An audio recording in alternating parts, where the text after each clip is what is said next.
You know that constant battle in the office over the thermostat? One person's freezing, the other is sweating.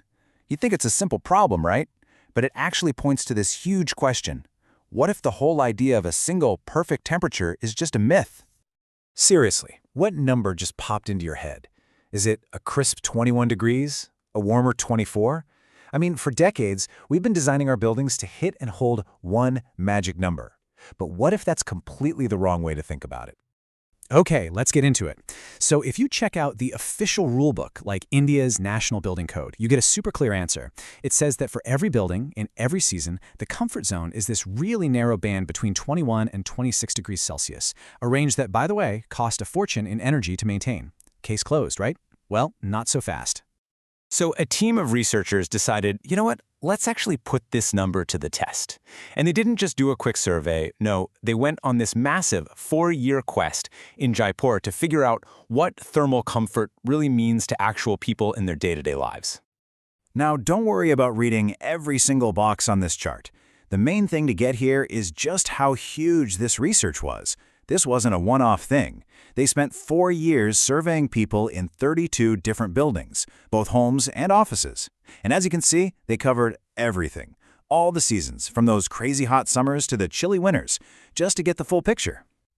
And get this, they collected more than 2,600 individual surveys. Each one was a snapshot, how a real person felt right then and there. This massive amount of data is what makes their findings so incredible. And here's a really key detail.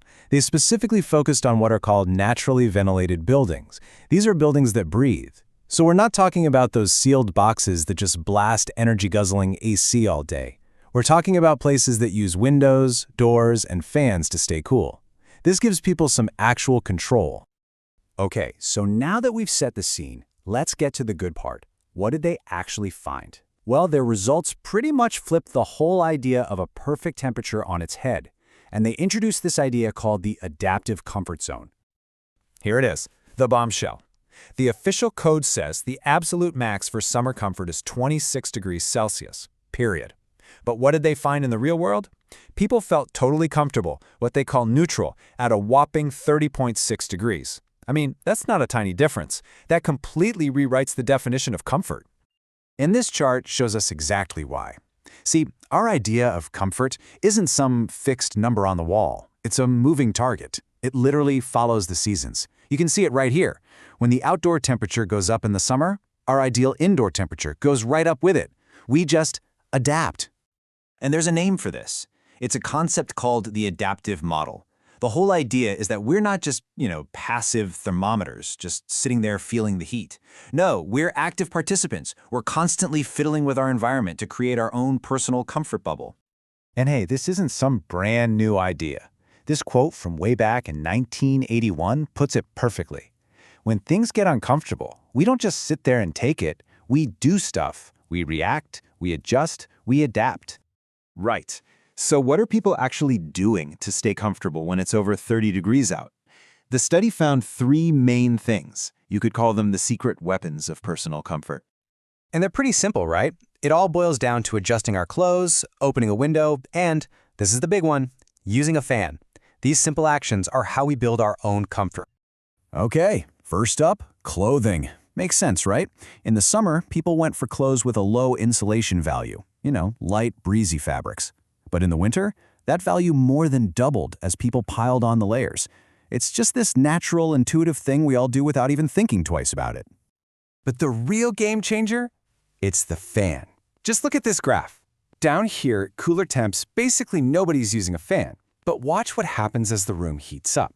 Right around 27 degrees, fan use doesn't just go up, it skyrockets. The fan becomes the go-to tool for beating the heat. Hands down.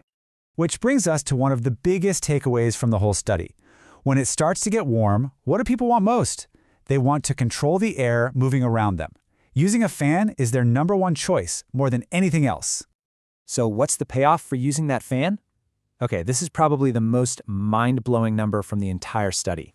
The data showed that just by turning on a fan, the temperature people found comfortable jumped by a full 3 degrees Celsius. Think about that. That one super low energy action totally changes the definition of a comfortable room. So yeah, this kind of changes everything. If we can be comfortable at 30 degrees with just a fan, then we have to completely rethink how we design our buildings, how we power them, everything. And hey, don't just take my word for it. Here it is, straight from the researchers' conclusion. They've found that people in these naturally ventilated buildings are way more comfortable at higher temperatures than the official codes even allow for. This isn't just some interesting fact for a science paper. It's a direct challenge to the rules we build our cities by. Which leaves us with one last big question. For decades, we've been obsessed with building these giant machines to create one perfect, unchanging temperature for us. But if this study tells us anything, it's that we humans are actually pretty darn good at making ourselves comfortable. So the real question is, do we really need our buildings to do all that work for us?